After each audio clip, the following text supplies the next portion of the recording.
What is going on, everyone? Welcome on into Sports Talk with Bros. It's definitely a disappointing night right now. That was a game. It felt like they had an opportunity to win. They were down double digits. Then they went up double digits. It looked like they were in control. Then before you know, with the blink of an eye, you're watching Paul Millsap. You're watching this team out there with Maxey and Tobias Harris without Joel Embiid and James Harden. And it costed you. And you understand if you've been around Bros Media for quite some time. I'm not the guy to just call for the head coach after every single loss because sometimes it's more than just that. And even tonight, I feel it's more than just that because even though there was a bit of disjointness going on during that Joel Embiid late possession, he had an open look that I need him to hit. James Harden up at the top of the three-point line. He had a magnificent night all around. He looked more in control and felt a lot fluid in his game, driving, getting the foul calls that he was looking for. And that was one of the best performances we've seen out of Harden, which is coming off of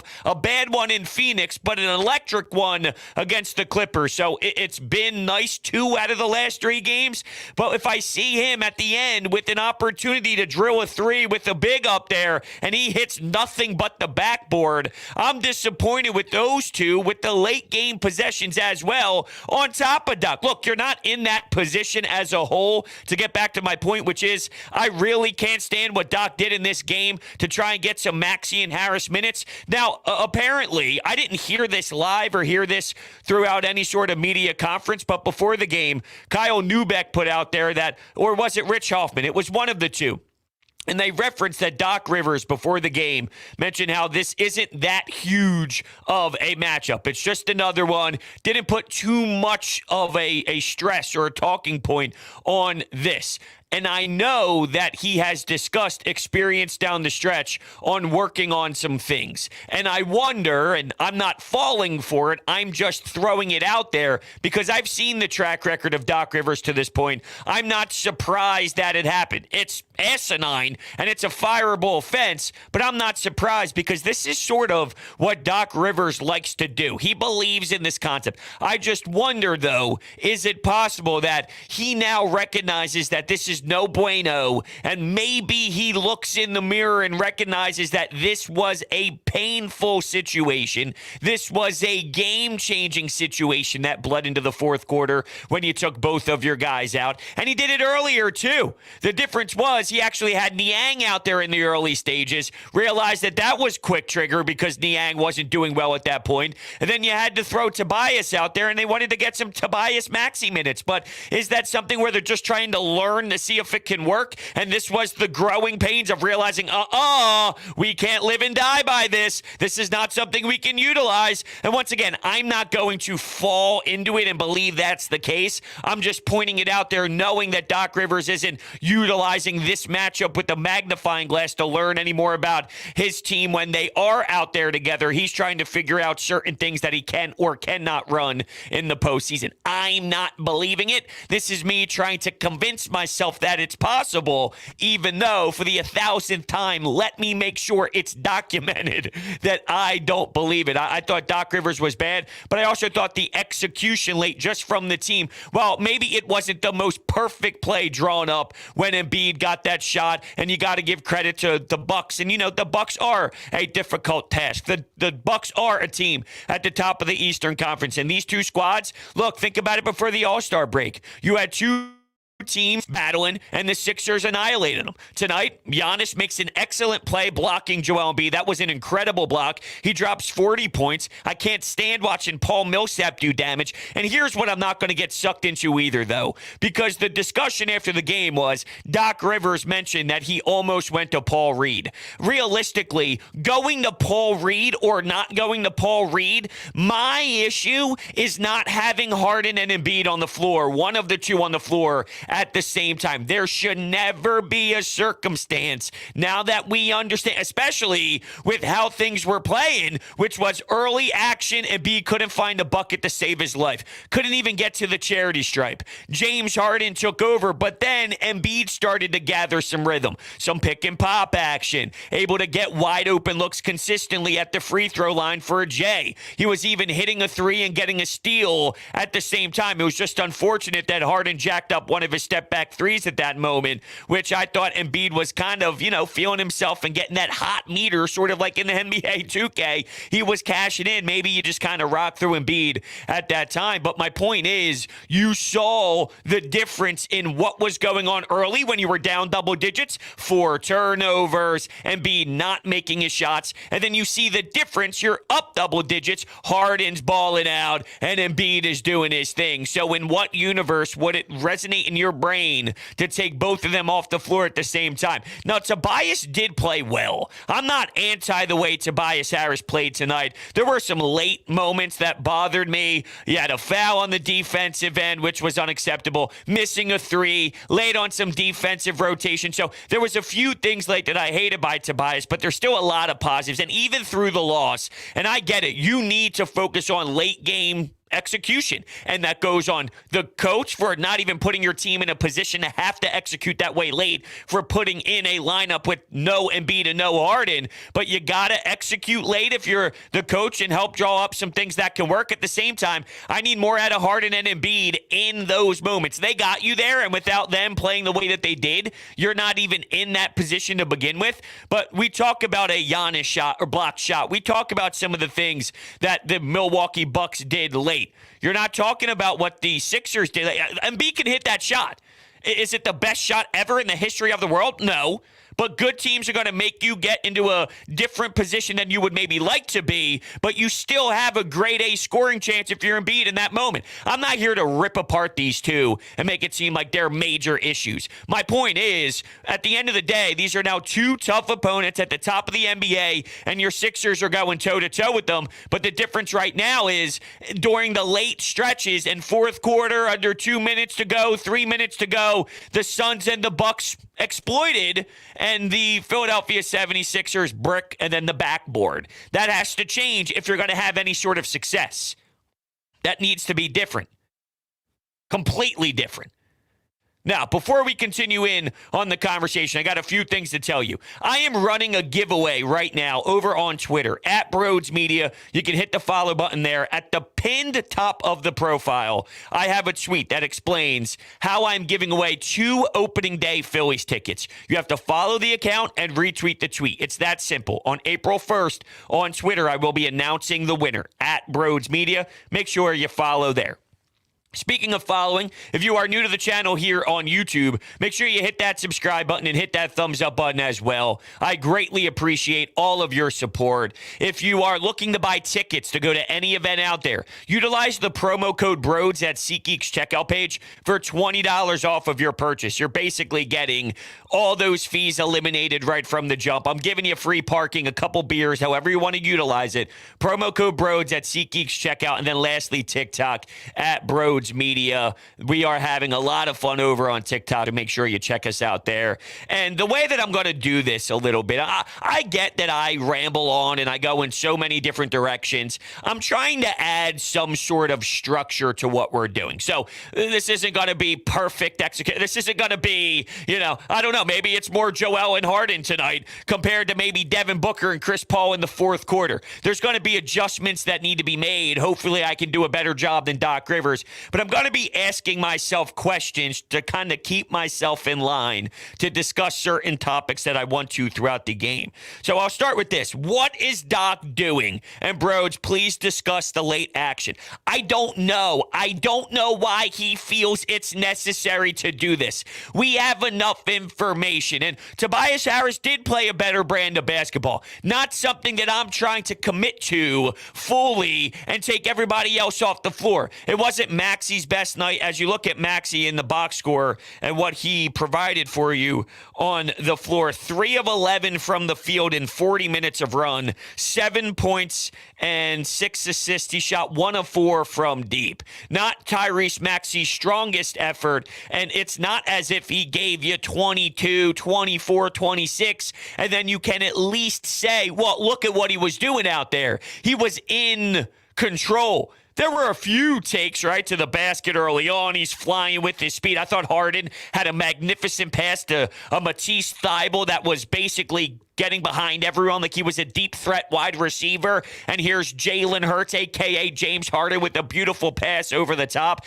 And I get bothered by these type of Matisse Thybulle moments because he limits you 20-something minutes. We talk about the defense. Well, his limitations is hurting this basketball team because he can't improve in that area, and you see how that hurts you. Now, you add spacing with Danny Green, who was capable of drilling shots. George Niang was terrible, and then at one point he woke up and he became that electrifying piece that you need, and he did provide something for you late that you definitely needed. Without him, you're not even in those possessions where we're upset with the two stars for their lack of hitting the net. But all around, when you think about Doc Rivers, as the point of this is to try and stay on topic, and I already somehow got bothered about Matisse Thybulle and breaking down a Danny Green, but that matters. I'm talking about the rotation and how Doc Rivers has to go about things. So, Broach, don't shoot yourself down here. Don't act like you're not doing a great job by staying on task here with the questions, please. You're excellent at what you do. Stop it. I can't handle that. I'm blushing.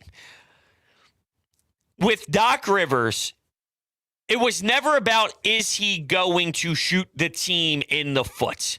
Because the answer to that is a no-brainer, yes. That's always going to be the problem. But the question was, really, do you have the superstar talent to make up for when Doc Rivers does do it, right? So let's lay this out, and this isn't the first time I've done this, but their transition D is poor. Their defense at times in general is very poor. They don't have a lot out by the perimeter. Also, you factor in that their rebounds can cause them issues. This is just the storylines surrounding who they are. Doc Rivers stinks, and Doc Rivers is overrated. But if James Harden or Joel Embiid hit their shots late, is that now overcoming your issues with the head coach? And the answer is yes. I'm not putting all the blame on the players. I think if there's a pie chart, you can definitely separate it between Doc Rivers with a certain percentage. I'd say, I'll give Doc Rivers 50% of the blame tonight. And that's a lot for me. That's giving him a lot of blame because normally the coach is in a smaller department for me, way more on the players making or missing. But today, that third quarter bleeding into the fourth quarter, everyone knew. We were all staring, watching the game going, that was it. There's too much adversity to overcome. In what universe did your brain think that was going to generate enough success? It's actually stupid. It's actually dumb. It's an inevitable response. It's an inevitable result that we already knew. If you told me to bet $1 billion on what was going to happen when you throw out Paul Millsap and you take your best two weapons off the floor, I would have made $8 billion because I would have seen it happen. That's so Raven. It's the future I can see right there. That's it. That's it. I'm Raven. I would have saw it. The vision. Come on now. Come on, Doc. Damn. Did I just go, that's so Raven? Jesus. I don't know what that was. Hell of a show. Might have to go to Disney Plus after this. Check out some Even Stevens. Do a little Proud Family. Little Kim Impossible. I don't know. That was my childhood, damn it. All right, let's move to another question. Be honest. Did you expect Joel Embiid's run after the start? Absolutely not. Now, you see the difference when Ibaka is out there compared to Brook Lopez and some pick and pop action that was ran. I thought maybe we would be chalking it up. And sometimes I think about the future of the game and the storylines and what can actually happen.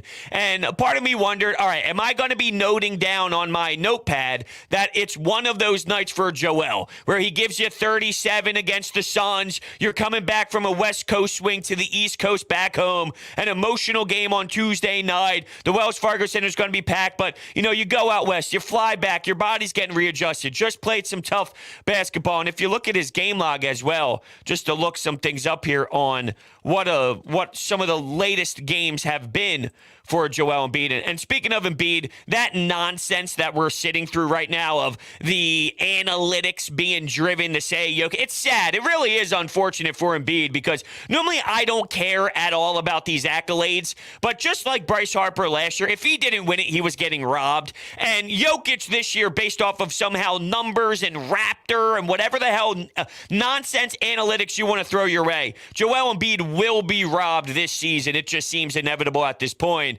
But he had 29 tonight. It didn't look that it was going to be that way early on. 37, 27, 30, 32, 35, 34, 35. He had a 43 thrown in there. So he's been dropping a lot of points for you. All right, maybe we're just going to have an Embiid night that is a softer effort. Just can't find the rim. The ball's rolling around a little bit. Seems to be halfway down and then somehow flies back up as if somebody's holding a leaf blower underneath. And maybe it would be. So maybe just be one of those nights he didn't have it. That's what I was expecting as I saw it kind of continue. But at the same time, you know how this league works and you know how this game works. George Niang is the perfect example. We just saw him today go through that same exact experience. This is how it goes. You're going to go through an ugly one quarter. You're going to go through an ugly 4 games in a row. You're going to go through maybe an ugly week. You're going to go through an ugly 2 quarters and then respond in the 3rd and 4th because you feel your touch. You get fouled. Maybe you go to the line. You knock a few in and then you see the ball go through the hoop. Your next shot's a wide open J. Nothing but the back of the iron and in. And then bada bing, bada boom, you get yourself a double-digit quarter. That type of stuff happens all the time. So I'm not surprised that he did it. We're talking about a guy who's about to get robbed of the MVP. So obviously it's in his blood and it's in his bones. But I did not anticipate him to have that second quarter spurt and that life that he did where it was bucket, bucket, bucket, getting to that free throw line, hitting that smooth jumper in rhythm, getting the steal, hitting the 3. And then from there, he definitely did his thing. He had the spin. How about the spin to the rack? He had the one play where it started out as a double team. Then it became a triple team.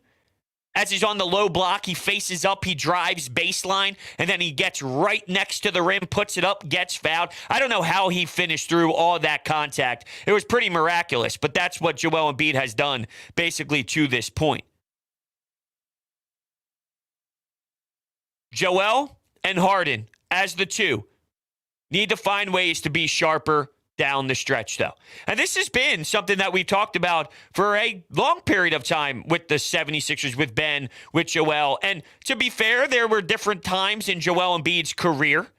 And when you think about his career when he was younger, he definitely wasn't this dominant. His IQ might have been there, but to pry out the knowledge and for him to gain that experience takes some time and takes some seasons and takes some tough losses in the postseason for him to finally gather all of it the way that he needs to. I feel by now, and I'm not saying that he's bad at it, not at all. I'm saying if this team wants to win playoff series, though, they're going to have to be better than they were against the Suns, who I want to give credit, all the credit in the world, the Phoenix. They're one of the best teams in the NBA, and they're scary, and they're as close as perfect as you can get in the league this season. That's not to say they don't have any issues with their team. I'm saying they're close to the best. Well, they are the best, but if you think about the closest to perfection in the NBA this season, they are the ones. So that's what they do. They control basketball games. They have Chris Paul, one of the best point guards to ever run the floor and set the teammates up and get the looks that they're looking for. And Devin Booker, I mean, you talk smack to him off to the side, and he's bottling that up and making sure that you look like a damn fool, and he's running his mouth to keep him going.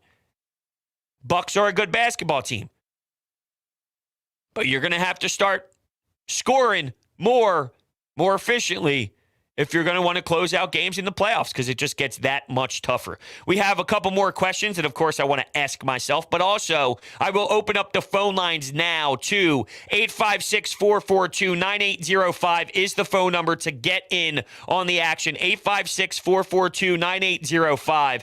I believe that there was a donation that came in. Wade with a $2.79 Canadian donation. Thank you so much, man, for the donation. He wants to know about my thoughts on Jokic having more votes. I think it's a joke. I really do. And I'm not someone who just is a homer and I'm calling for a Philadelphia athlete to win every single time. I thought last year I could totally live with Jokic getting that nod over Joel Embiid. This year, I believe it goes to Embiid over Jokic this season. And unfortunately, they're using just this analytical data data that if you watch basketball through Raptor, and apparently I learned this the other day, and thank you, Wade, for the donation. Apparently there is an analytic, unless it was just a joke, but I believed it, and if so, I'm an asshole. There's an analytic called LeBron. Okay, if you're watching basketball through LeBron or you're watching basketball through Raptor, God bless your soul. I'm not here to tell you have to watch the game the same way I do, but I'm here to tell you don't shove that nonsense and garbage down everyone else's throats to say that player's better than... No. Because this season, while Jokic is phenomenal, this season, Joel Embiid deserves to be MVP. Last season, Jokic deserved to be it. And it's okay to say that. Just because I feel Embiid is in the first chair right now, that's no knock on what Jokic has done. But let's see if there is if I type in LeBron analytics, it pops up with his analytics. I'm trying to find if this is real or not. Yeah, wait, there is. Read about basketball's indexes LeBron metric, a next-level metric that estimates... Hold on. Oh, this is fascinating. This is hilarious to me. In what world is this real?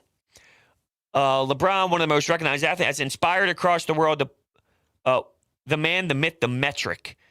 See the LeBron data itself here and explore our interactive spreadsheet. No, thank you. I'll give myself a migraine and then I won't be able to sleep. Yup. Okay. This is real. This is real.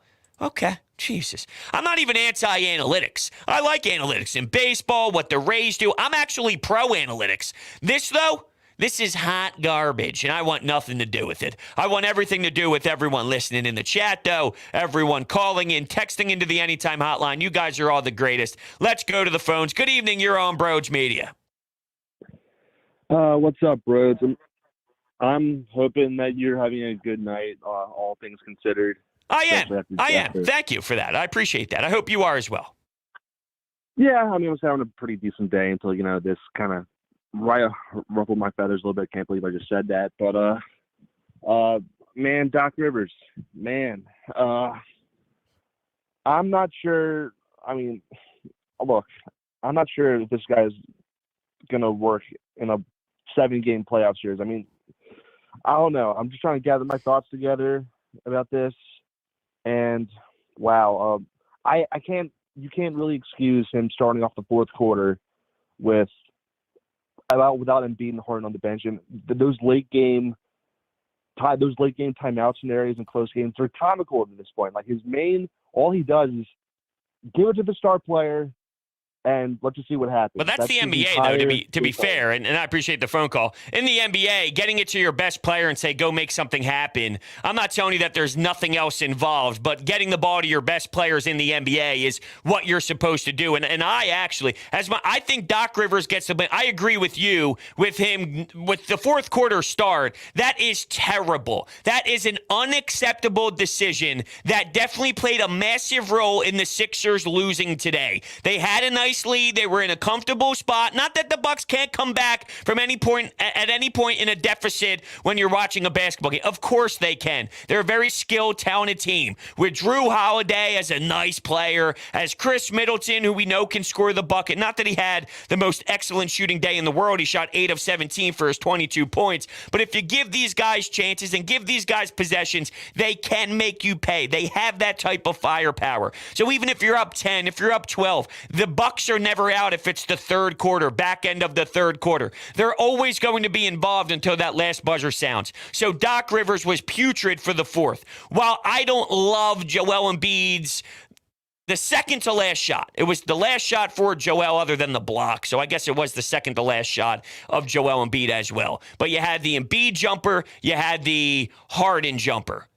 If you told me that, and Doc Rivers said this after the game, and I actually agree with him, honestly, I do. If you told me you got that look with James Harden to win a basketball game with who was on him, and James Harden was at the top there, wouldn't you take that? And I would take that. I would live with Joel Embiid taking that shot as well. So that's where I'm still looking at the play. And I keep this the same way. Even during the Brett Brown era, I was always that way. Guys, you got to have your players making shots.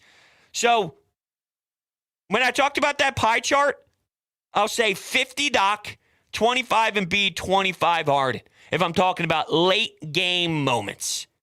That's the way I look at it. 50, 25, 25. And that's a lot. That is a lot for me to say that about a head coach in the NBA. In terms of can they do damage in a 7-game series with Doc? I think so. Hopefully I'm not being fooled, though. I know tonight the easy answer and the easy thought is no way in hell. You're an idiot if you believe so. It's not that I believe in Doc. It's do I believe in Joel Embiid and James Harden? And I still do. Tonight sucked. Tonight almost sucked the life out of you a little bit, and it was almost one of those moments where when the game ends, and I think this perfectly describes our previous caller, our first caller of the show as well, trying to gather your thoughts, you kind of shake your head a bit and go, what just happened? Because it felt Sixers were in control. And I value that against the Milwaukee Bucks for a majority of the game. It looked like the Sixers were doing what they wanted to. And it looks like they were running sets that they liked. And they were actually scoring off of those sets as well. For a large majority of that game, you kind of liked what you saw. But then it evaporated quickly and it got ugly. So I'm not going to devalue that they went toe-to-toe with two really good teams. But I'm also going to emphasize late. Because we all know in the NBA, half-court sets late in a slow-paced game, that's the bread and butter. That's money time. That's winning time. Do they have that in them? We're going to find out. Let's go back to the phones. Good evening. You're on Broads Media. Hello. Okay. Wait all that time just to hang up as soon as you get your opportunity to hop on the air. I see that there's a Jokic and an Embiid fight in the chat going on right now. I really don't want to deal with that nonsense. It's being discussed that Jokic made a Western Conference Finals. Joel Embiid never did. I don't want to hear it because the narrative that I'm hearing about Jokic is that, well, what has Joel Embiid ever won for Sixers fans or for NBA fans to feel that he is good at his job? And then my counter to that is, what is Jokic done? Well, he didn't have Murray. Well, Joel Embiid plays with a guy who doesn't know how to shoot a basketball, so they play 4-on-5 nonstop. And we still have no idea when the Nets are going on. And you can't tell me that an award where people just choose who they like more counts. We have to actually talk about on the floor winning a championship, winning hardware, not because, well, that guy likes him more. So if we have more people that like him more due to Raptor, then that means he's actually won something and Embiid hasn't. I'm not talking about an award where people choose. I'm talking about on the basketball floor winning a championship and holding legitimate hardware based off for grinding through 7-game series and winning it. At this point, I think they're both good. See, this is the problem. Because you got the jerk-offs on one side, and then I'm sure that there's a lot of jerk-offs on the Embiid side as well that won't give Jokic any sort of credit. You got both. It's like you got your Republicans and you got your Democrats. You got your both obnoxious idiots. You're both obnoxious morons. And then you got your people in the middle. It puts the people in the middle like me who I love Jokic. I'm not a Jokic. I don't hate the guy. I think that he could play in terms of basketball skill level wise. He's not my favorite athlete by any means. And I don't like what he did with Morris earlier in the year. I thought he got off a little bit free. Not to my liking. If I'm the NBA, probably would have liked it to be a little bit harsher. But I digress. Basketball skill, he's amazing. He's really fun to watch. And he's an incredible talent. But because of all the assholes surrounding this debate, it almost makes me whenever I talk about Embiid, and I say it logically with a good reference point, multiple different reference point, good data to support everything, and it's like it makes it seem like you despise the other guy. It's just not true. It's okay to say Embiid is most deserving this year, but Jokic is fantastic and an A-plus player who would win it if Embiid didn't. But anyway, I digress. I said I wasn't going to do it, but sometimes, damn it, the emotions rise. All right? Ask Will Smith. Let's go back to the phone, shall we? Good evening. You're on Broads Media. Hey, bro. It's a tough one tonight. It was a tough one tonight. One of those where I remember watching a March Madness game this year, and I forget exactly what team it was. They were leading the whole damn time, and then the first time they were not leading, there was like 17 seconds left, and they started crying on the sidelines when the buzzer, because it's sort of like, what? What just happened? I felt like the Sixers had that one. Yeah, like right in the fourth quarter, I see that he took Embiid and Harden out, and Millsap's in there. I'm like, oh, God damn it, Doc. It was like watching a car accident in slow motion, and you just slowly watch that lead go away. And then right when you said before, like the fourth quarter, crunch time, like we kind of get away from the pick and roll, because I thought that's our bread and butter half-court set.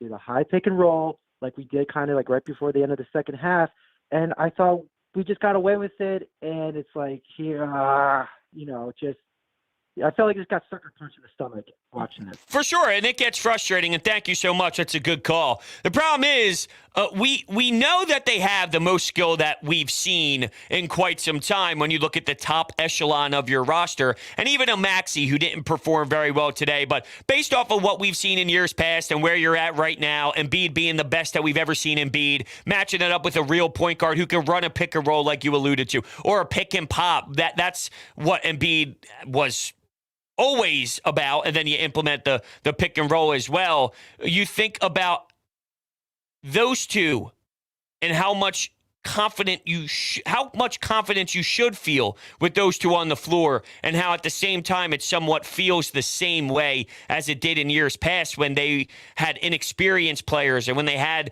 Ben Simmons and Joel who were good but just not ready yet to complete the playoff series the way that you would like them to, because they're young and it takes some time and you have to learn. But now I feel that we should be in a little bit more of a higher tier, a little bit more in a better department than we are now. We still see it more than we would like to. Now, to be fair, it is easier to remember these awful losses and these painful moments more than you do the exciting wins and the powerful wins and the great wins. I don't want to downplay how many times they have hit those shots and they did make the big buckets and they did execute down the stretch. I can look through this notepad and I remember specifically, here it is, fourth quarter closing against the LA Lakers. Maxey, excellent shot off the glass. Harden drives the rack and gets 2. Harris, catch and shoot for 3, up 9. Embiid fouled, he goes to the free throw line. Embiid and Harden, they were both doubled in the same play. It goes to Matisse Thybulle for a slam underneath the rim when he was standing in the dunker spot. I looked at every single one of our guys. Furkan Korkmaz, early frame in the fourth quarter.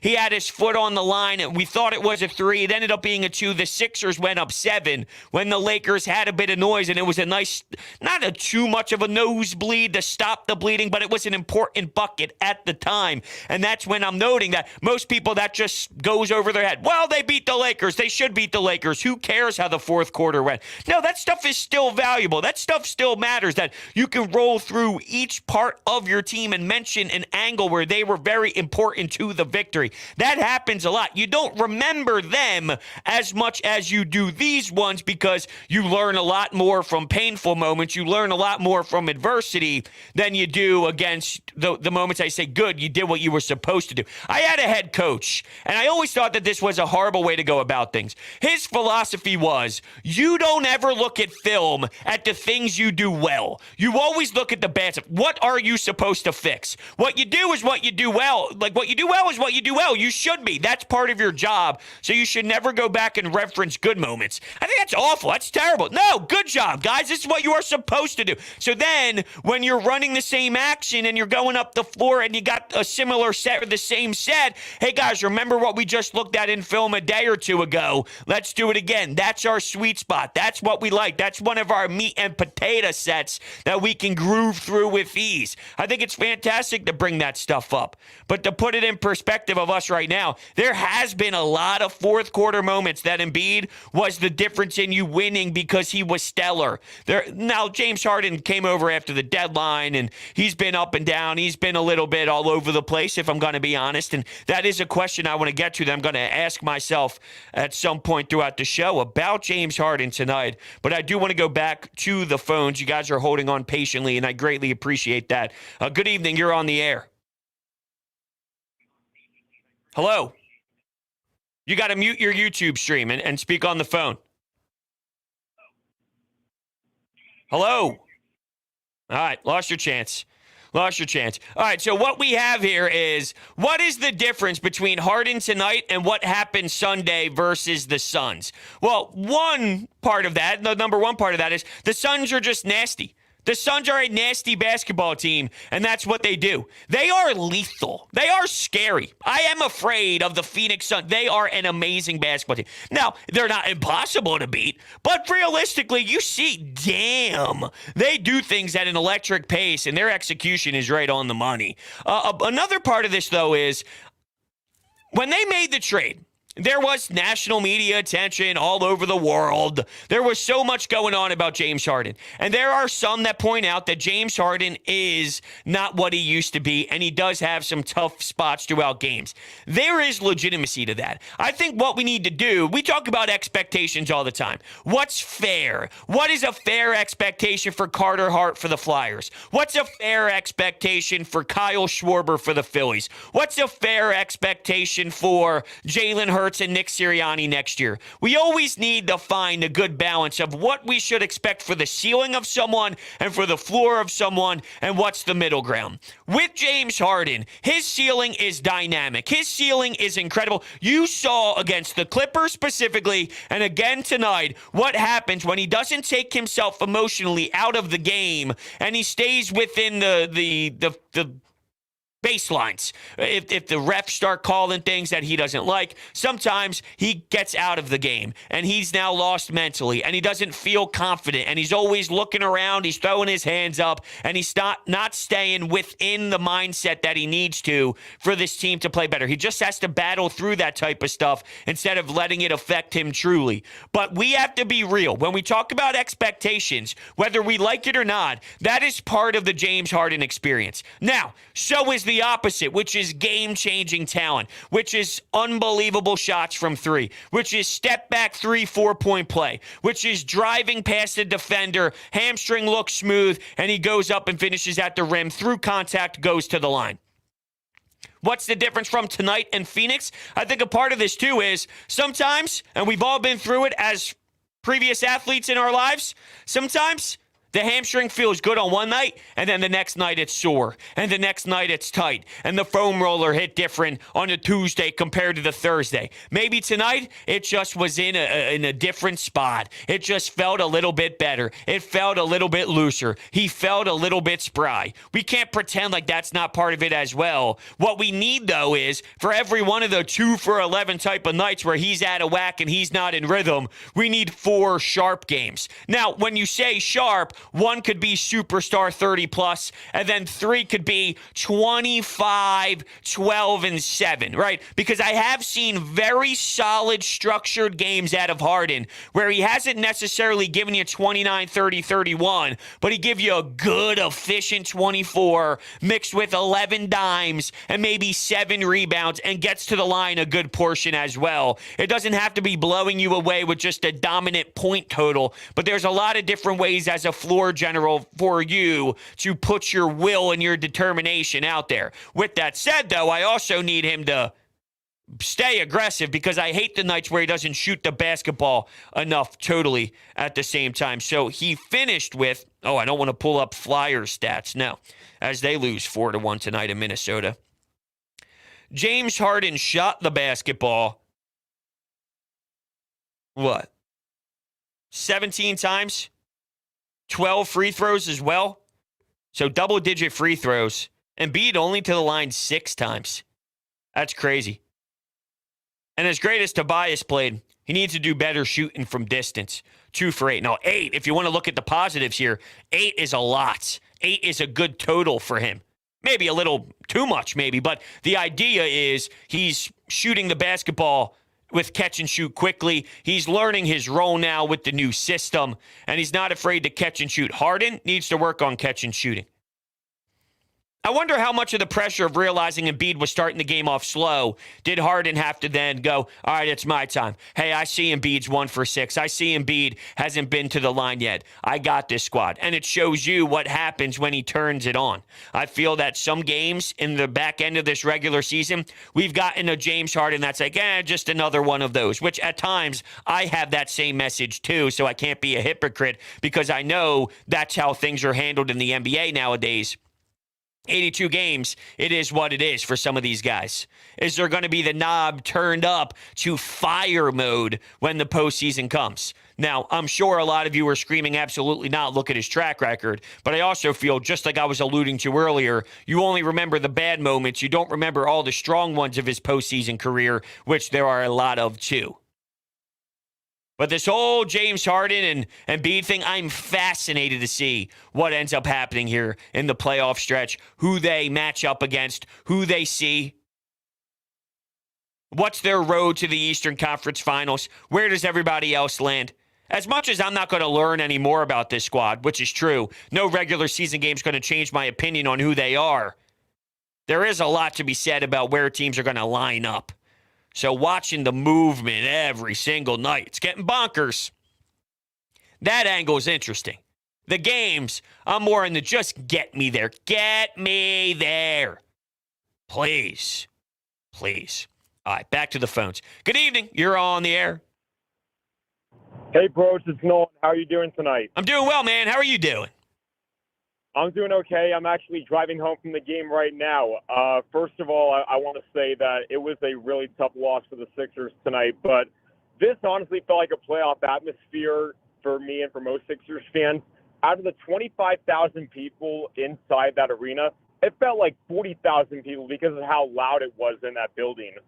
I'm sure. And that's just kind of what the Sixers have done over the last few years with all their sellouts and everything that they've done. And that's why I hate to go down this path, and I don't want it to, but I'm just going to reference it, and then we can move forward. When everyone says the process was a failure and the process sucks and this and that, the ownership had an idea with the process. It's to sell a lot of jerseys, it's to get a lot of people in those stands, and it's to sell out the Wells Fargo Center. The fan base might have a different opinion on what the process was all about, but from an ownership management perspective, they knocked it out of the park because of what you just mentioned, which is it feels like there's double the amount and it's sold out basically every single night. But that's not what this is really about. You're right where you say, the Sixers, it was a tough loss.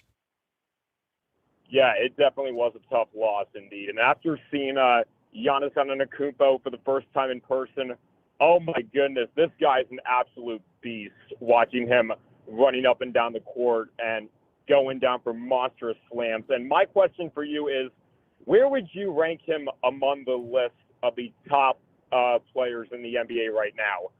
That's a good question. Thank you so much, Noah, and I greatly appreciate it, and I hope you enjoyed your time at the Wells Fargo Center. So, I mean, look, you have your LeBron, you have your Kevin Durant, you have Steph Curry, and I think he's in the top. I mean, he's definitely in the top 5. It comes down to, do you feel he's in the top 3? And I think the answer is yes. I think he's a top 3 player in the NBA. He's got the LeBron, Kevin Durant, and then, see, I don't know. Is Steph Curry better than Giannis? You can definitely make the argument. It's very hard to make a top 5 list because all those guys deserve to be in the top 5, and one guy's a primary ball handler. Not that Giannis can't always dictate your offense, because he absolutely can. He showed you his bag of tricks. He had a one of the sexiest, honestly, fadeaway jumpers I saw from his back against the basket on the low block, and that fadeaway was so crisp. It was probably one of the most the cleanest I've seen out of him. It was super sharp, and some of his jumpers were just nothing but back iron, and he's clearly getting better in that area, even though he still has a lot of work to do as well. But, I mean, he's in top 5. It depends on if you feel top 3. I know I said he's a definite top 3 for me, but maybe Steph Curry's in there, pushes him to 4. He's a top 5 player, though. That's what I know, and to get to watch him live is nothing to take for granted. So definitely appreciate that moment, and that was one thing at the time when I was covering the Sixers for 97.3 ESPN that I made sure, and unfortunately for me, that was the COVID season, so I was able to get the credential. I went to all the games, and then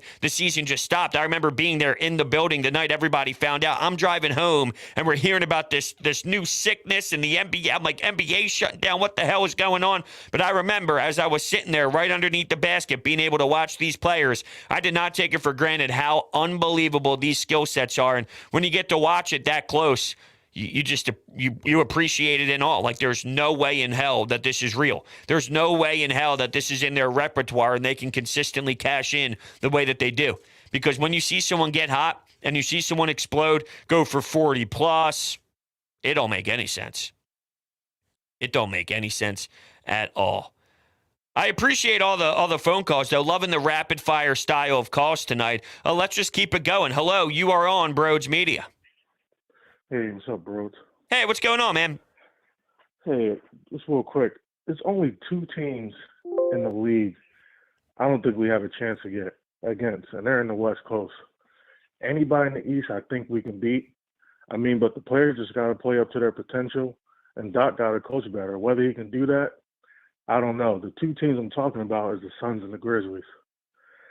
Those 2 teams are just really, really good. Yeah, I mean, I would fear the Suns more than the Grizzlies, but in general, Yeah, definitely. I don't disagree Definitely. with your mindset. I know tonight is the hard night to have this type of dialogue because they just lost in the fashion that they lost by. But when you look at the East, and this has been a very common message that I've been throwing out to everyone, the Boston Celtics, the Milwaukee Bucks. Yeah, the Bucks won tonight, but before the All-Star break, the Philadelphia 76ers had an opportunity to punch them in the jaw, and they did that. I actually think the Sixers match up well against the Milwaukee Bucks in a 7-game series. I'm not telling you I think that they're absolutely no-brainer, a lock to win, but it will be a 7-game series that I think that they're going to hang with each other, and it'll be a great, phenomenal, amazing series. And realistically, all I can ask for of Daryl Morey when building a team is, can you match up with all the other best teams in the Eastern Conference? And I think they still can. Yep, I agree. Well, thank you so much. I appreciate you bringing up that side of things because they did struggle against the Suns, but you don't have to worry about that until an NBA Finals type of discussion.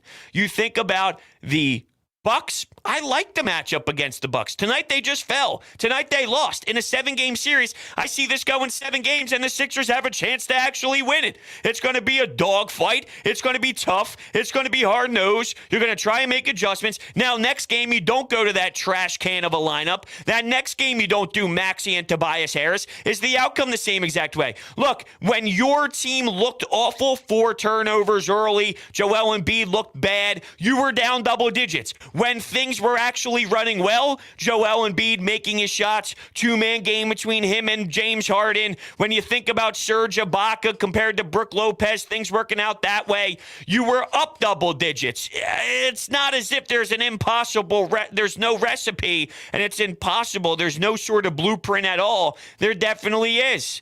It's just right now, I gotcha. It's a tough feeling, and it's a tough loss, and it's bad. And right now, you're down and out because the last 2 nights, it wasn't the best when you need it most. When it's crunch time, you want more. You didn't get more. Doesn't mean they can't ever do it better. Doesn't mean they can't do it well. Just means right now, they haven't over the last 2 nights. And that is the difference in moving on in the postseason. That is the difference in winning a series. That is the difference in winning Game 5 or Game 6 in a crucial momentum-swinging type of series game compared to maybe now it's a 2-2 series and you're going into Game 5. Or now you're down 2-3 instead of up 3-2.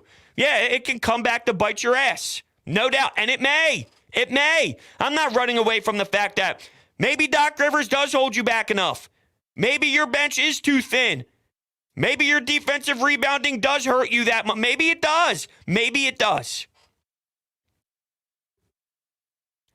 Every team is going to look at their deficiencies and go, can we overcome them? My deep, deep heart of heart says this. The Sixers can bang with all these teams. They can. But they're just missing a little something. That's my tone heading in.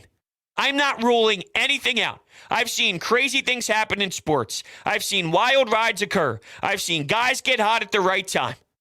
I've seen excellent performances when you don't think it's going to happen. I've seen teams underachieve. And I'm thinking of other teams. Maybe the Celtics, after their second half burst, maybe they just don't look right. Maybe something's off. Maybe they blow a 20-point lead and then they can never really grasp it again. And it just spirals out of control. We've seen all sorts of things occur. I'm not ruling anything out. But I don't see them as a full-on NBA championship. I think it's not out of the question because superstars win you championships.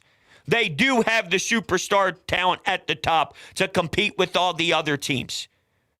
But I see them more as currently constructed, and making the trade was still the right decision, as a team that can finally get over the hump of getting out of the second round if lined up properly with certain matchups, because the postseason is all about matchups. You could face technically a worse team record-wise, but also a worse team matchup-wise, or you can face a team that has a better record than another squad, but you like the way that you match up against them with size and with some bench pieces. Maybe you can get away with other players' flaws a little bit better. So it's all matchup-based. I could see them getting over their hump that they have been in to reach another step in their playoff journey and finally get to the conference finals and lose. That's probably what I would bet more than anything else right now, is a third-round loss. Now, context matters. What does it look like? How did you get there? What happened? So it's hard to say anything like that right now on how he would feel in the moment. Now, the chat's going nuts. Apparently, the Nets fleeced the Sixers. I don't know why that's even still a topic. If that's what you're wasting your time debating, then just move the hell on in your life. Like, there's so many. Like, Ben Simmons isn't even going to play the sport of basketball. Steve Nash is he even doing anything? Nope, not doing anything. When there were reports a few weeks ago that maybe he ramps up to play a couple regular season games, are you ever going to see Ben Simmons? Is Ben Simmons even going to be on their team by the time next season happens? I have no idea what the whole Ben Simmons thing is. But in terms of fleecing, no. You know why the Brooklyn Nets win basketball games, even though they ended up losing against the Hornets the other day? And that's looked at as a bad loss, knowing that Kyrie Irving is back and the vaccination status whole thing is figured out. That was a bad loss at home, 119-110, even though they beat the Pistons tonight by 7 points. They're winning because of and Kyrie Irving and Kevin Durant. That's why they're doing damage. And they're not even doing that much damage, but when they do damage, that's why they're doing it. That's why they're doing it. We'll get to another question here that I was asking myself. How confident am I that Tobias is in stride at the perfect time, or is it all fool's gold? Watching Tobias Harris play this year, it does feel like a Tobias Harris of last year. Now, quick decisions, getting the ball out, knowing what he's going to do with it before he even gets the basketball. But remember the last few months of how abysmal it was, and my message was the same. If you can see, that's sort of a common theme here. And it was, he's not this bad. He's just not this bad. And when I asked myself, is it fool's gold? Or maybe there's just some truth to what you stated all beginning of the season long, which is he has to snap out of this at some point. It has to happen. There's no way someone with the skill level of Tobias is going to be that putrid and that awful as long as he was for 82 games. He just has too much skill deep down. You might feel he's overpaid. You might feel that he's not worth that max contract. That's true. What he was doing early on, which was one of the worst stretches of basketball I've ever seen, to think about how putrid it really and embarrassing it was, I knew that he had more left in the tank. So is this more than what he was giving us? And it's to the other side, which is he's not going to be this good every night either, and he's somewhere in between. Maybe. I mean, he did miss a lot of threes tonight. He did have some open looks, and he had the bad foul on the other end. So we did have some mental mistakes along the way. Not that missing and making shots are mental mistakes, but the defensive issues that he had on a couple possessions, the lack of moving his feet and getting that foul call, those are just unacceptable in the moment. But I do feel that this is the best we've seen Tobias this season. So for what it's worth, I'm not going to bash that. And who cares? I mean, he won't keep this up. Maybe he won't keep this up every night, but do we get more in this range than we do the range that we got in the early stages of the season? And there's no way that this hurts you, right? This doesn't hurt you like it did in the beginning. It hurt you. You would lose games because of it. Now, at the time, your roster construction was different. You had Ben Simmons bitching and crying on the edge of the bench. So your dynamic and your offense and your entire identity was a completely different basketball team. It was night and day from where you are now, which is more of a really strong starter player instead of a go-to guy. You're a guy that, hey, you got to catch and shoot for us. But it does seem, the mid-range jumper I even saw at one point looks more comfortable attacking. It's the best version we've seen. In terms of, do I feel this is him taking strides at the perfect time or fool's gold? I think I would answer the question. It's more him becoming him again than fool's gold. It won't be this every night. There's going to be bad Tobias Harris nights. There's going to be bad everyone nights. It's called being a human. But I think we're past what we've seen. That doesn't mean it might not happen, a little blip on the radar where one night it does look that bad again. You're going to see the better Tobias more than you see the bad Tobias. I strongly feel that is the case. So I'll stay stride at the right time more so than fool's gold. We get a $5 donation coming in from Abs. Fire Doc, fire Elton Brand, hire D'Antoni. Everyone will be complaining about D'Antoni in about a day or two, just like it is the Brett Brown and just like it is the Doc Rivers as well. Rehire Sam Hinkie and Boomer said. I get it. I know you're just being sarcastic, Abs. Thank you for the $5 donation. I greatly appreciate it. Yeah, I mean, it's fire everyone. Everyone. Fire. Fire this guy, fire that guy. This guy stinks, that guy stinks. Yo, bros, Embiid threw some shade during his presser, talk about maybe next time matching up the minutes. We know as a fan base, Doc's rotations have been trash. Any thought about it happening from Joel Embiid? Let me look exactly on the actual quote. Sorry. I just want to make sure that I see the actual quote and see it fully played out right in front of me. So let's see. I would imagine that a lot of the people who cover the team, yeah, he did. The game really changed when we went to the bench at the end of the third quarter. We didn't do what we had to do. Exactly. That's exactly what I was talking about. Yep, it looks like, it's funny you say that. My buddy just DM'd me, fed up with the coaching. How are these rotations still a thing? He just sent me Joel Embiid's comments. Embiid on the stretch that he thought changed the game. That's just weird how that happened. Just soon it was brought up in the chat, I get a DM about it. Their best player scored 17 in a row or whatever that was. I didn't think we did what we had to do. You know, it just puts it in perspective, too, about how much of a loser Ben Simmons is. Because, look, this is Joel Embiid doing the same exact thing that he did after Game 7.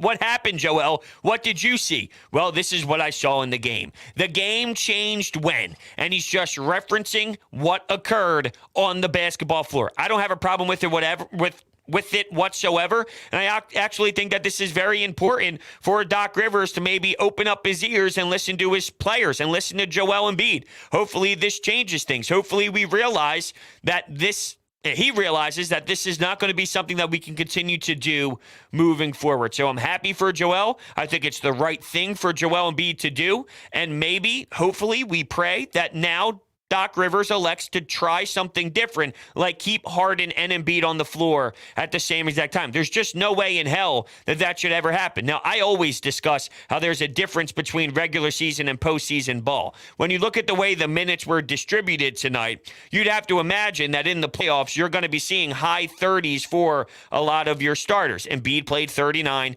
Maxey played 40, Harden played 37, Tobias Harris played 36. So realistically, you know, if you're asking for 2 more minutes of Embiid to put him at 41 or something along those lines, and 3 more minutes for James Harden. You know, if you think about having one guy on the floor for an extra 2 minutes while Embiid's grabbing his 2 minutes of rest, is there a way that you can work around things? They did have upper minutes for sure that they logged in, but you're probably going to need Harden for more than 37 in postseason ball. 42, something along those lines. Embiid, instead of 39, 40. 41, but that 1 minute difference is a huge difference in the postseason. Every minute does count, even though it's going to come down to your superstar talent being the difference in you winning or losing, and I don't think that it's not that. At the same time, 1 minute span, as you saw, you go to the bench for a little bit of time, their best player knocks in 17, with a blink of an eye, you're playing catch-up and you're climbing back out of a hole. Well, really, your lead evaporated to a 1-possession game. Then a 3 happened. Now you're down 1. And then you're really trying to fight back in a hard way to do it. So I like what Embiid did tonight. I think that's great. I think it needs to happen because Doc isn't changing his ways, and maybe hearing it from the big fella will be enough for him to recognize, because so far, anytime you criticize him, that never happens. And I got to credit, before we get to you, Andre, in Vancouver, I appreciate you holding on. I got to give Mark Farzetta credit this. I saw this the other day on the Farzy Show, which you should absolutely be checking out on YouTube. He does a magnificent job. And he referenced that you never hear Doc Rivers say after a game, hey, maybe if I just did this, it would have changed something. Maybe I could have done something different. Maybe I could have did something better. It's never that. It's always the wall comes up. It's always, would you ask the Golden State Warriors that? Would you ask Greg Popovich that? Would you ask other coaches that? Why isn't it ever, maybe I could have just done something differently. Maybe, just maybe, I would do it differently if I had a second chance. There's nothing wrong with saying that. And you're not throwing anyone under the bus. You're not taking jabs at anyone on your team to say maybe they weren't the best option in that moment. There's nothing wrong with that. He never just holds himself accountable. It's amazing. compared to the respect that he has, compared to the way that he coaches. Although it ended ugly in L.A. I don't know how the players feel about him right now. I'm sure behind closed doors, whether they're in the hotel, on the road, dude, could you believe it? Do you really, really think that Doc Rivers has a brain after making that type of decision? I'm sure that happens. Not that they lose respect for him, but he definitely doesn't have the same hype as he once did. His name doesn't have the same pop as it once did, and it shouldn't because of the track record. Andre in Vancouver, man, you're on the air. What's happening, bro? Not much, bro. Just not much. Tough night. I gotta say, I gotta disagree with you on one thing, man. Okay, hit me. I mean, Embiid, he was disappointing in the sense that like he had the ball in his hands with 1 second left, and he went up with by his standards, a weak layup, and it got blocked, a clean block.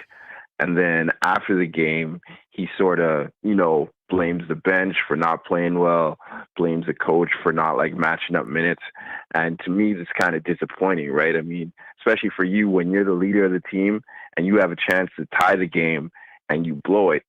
You got to own that, 100%. But as I said, and look, you know me, I am the last person to go head coach over the players, but I do feel that Doc's decision, without being that poor and going to the bench where you got Paul Millsap on Giannis and 17 points, if that decision was never made, it's a cause and effect. And you're right, I gave 25% on Embiid late. He did go up soft, maybe not knowing how much time was on the clock and thinking he had to go up with it super quick, so it's not a shot clock violation, changed his mindset there. But I thought Harden's possession was on him not executing. I thought Embiid's 2 possessions were on him not executing. But are you even in that position if Doc Rivers didn't make that abysmal? And I mean, that was one of the worst decisions I've ever seen. So I don't want to give Doc Rivers any off-the-hook type of dialogue here because I thought he was a bigger reason than the players, and I never say that. Yeah, absolutely. Absolutely. I agree. I'm just talking about for Embiid himself, right? I mean, because he's at that level. He's a superstar. And I just think superstars, when they blow the game at the end, they sort of whether unfair or not, they put the blame on themselves. They don't really look for excuses. I don't disagree with that. I don't. I just wonder, and I didn't hear the full the full post game presser. So in Game 7, he mentioned underneath the basket there was an opportunity to dunk it. It didn't happen. Matisse went to the line, but then he mentioned how bad he was afterwards. Was there any sort of Embiid referencing tonight some of the things that happened late, whether it was him missing his jumper or was there anything referenced about him in that layup? I don't know. I didn't hear it. And thanks, Andre. I think that was definitely an interesting thought to bring up, and I think that was a very solid point to bring up, that in this league, if Kobe missed shots late, is he looking at the bench? At the same time, how many Kobe Bryants are there? Isn't Kobe enamored the way that he's enamored because of how much of a special talent and how wired he is? He's just different. He's a different type of cat. He's a different type of dog. That's what he's all about, and that's why we appreciated his legacy for what he gave us as basketball fans, and even outside the game as well. I mean, there's just nothing better than Kobe Bryant in life, and it's, rest in peace, Kobe. It's still hard to even fathom. I'll never forget it. I had to leave my house and get fresh air, and I was bawling my eyes out thinking about what happened that day. Just crazy. But to get back to the whole Joel Embiid thing, Kobe would never do anything like that. You're probably right, where I want Embiid to just take initiative about it. But I've seen him do that before, where he just calls it what it is. He gives you everything. That was a part I didn't like of the game, but I also didn't like what I did late. That was a part that bothered me, and I thought the game changed there. But he's not wrong. He's not wrong. He's right. I don't know, though, if he referenced other parts of it. I would imagine at some point he feels a certain way about his own game as well. I'm trying to look, though. Embiid spotlighted the minutes where he was on the bench, and Giannis went on a huge run as a turning point. That's really all I'm seeing that is tweeted by all of the beat reporters. And it makes sense because that clearly is going to pop and have some sexiness involved, and it'll get some play on social media. So, like I said, I don't know what was said. It seems maybe it wasn't brought up, or at least I don't see anybody tweeting about it, but I'm not putting all my effort out there to find it.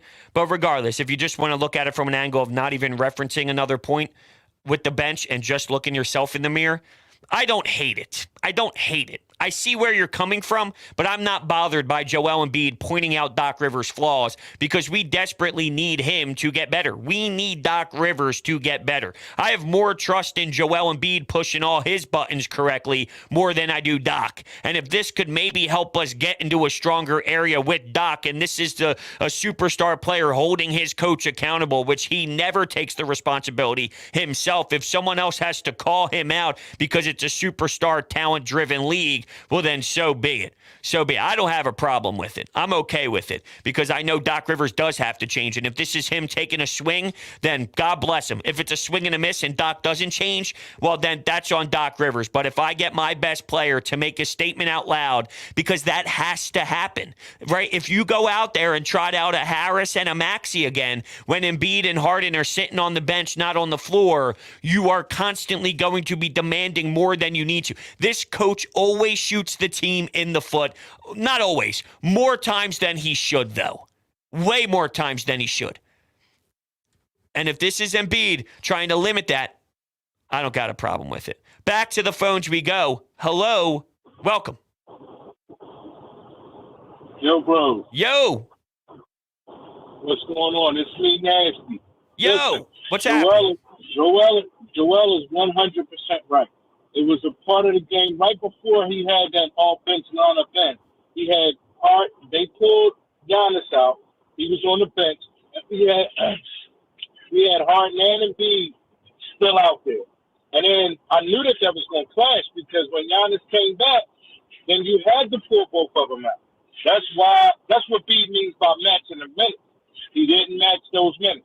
Now, outside of that, I totally believe that you should match Embiid on Giannis because that eliminates him just bullying and scoring all of those points. He probably would have scored 10 less points if you had Embiid on him because he wouldn't have been just bullying his way in. And you have your power forward covering their center because he's just standing out on the three-point line. He's a stretch. So it's pulling Embiid away from the basket. Yep. When you have him there. So you got to put Embiid on Giannis because he can cover him. And he's bigger than him. So he's not going to bully him.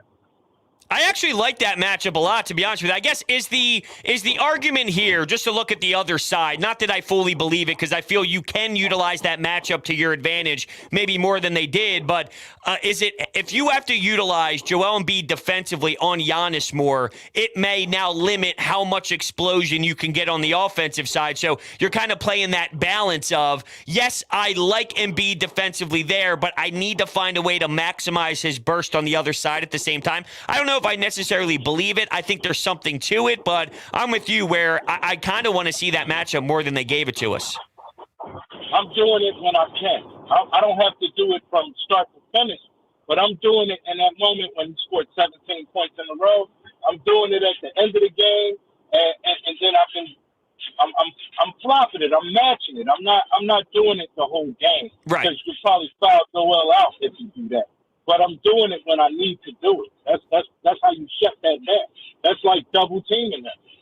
No, I think that's an excellent way to look at things. That's a great call, just in terms of timely, getting him different look. And think about it, the size different. We use Maxey as the example all the time. James Harden and his way of playing and his pace of play. Maxey, bang, quick burst. You're a defender. It's a totally different vibe on how to keep up with that style. Now with this, it's you can have different looks Giannis's way. You can have Joel Embiid in the paint, and you can think about different ways to kind of set your rotation defensively. But if in a moment, bang, you get a big 7'2" center on you and you play a tough style for a couple possessions. It's just a different level of intensity. It's a different wave. It's a big monster heat wave that's thrown your way, and it just throws you off for a couple possessions. And that could be the difference in scoring 17 points against a Paul Millsap or scoring 9 points. And that's an 8-point difference on what's happening throughout that time of the game. So that could change things as a whole. I can't believe you watch that play out and you get that you watch it play out and you let that keep going and going and going. It's crazy. Where are we here in the chat? We see people that want to trade Tobias. After tonight's game, your thought is trade Tobias Harris. I don't know if I see that. I feel off season, yes. right now, though, screaming trade Tobias Harris after tonight.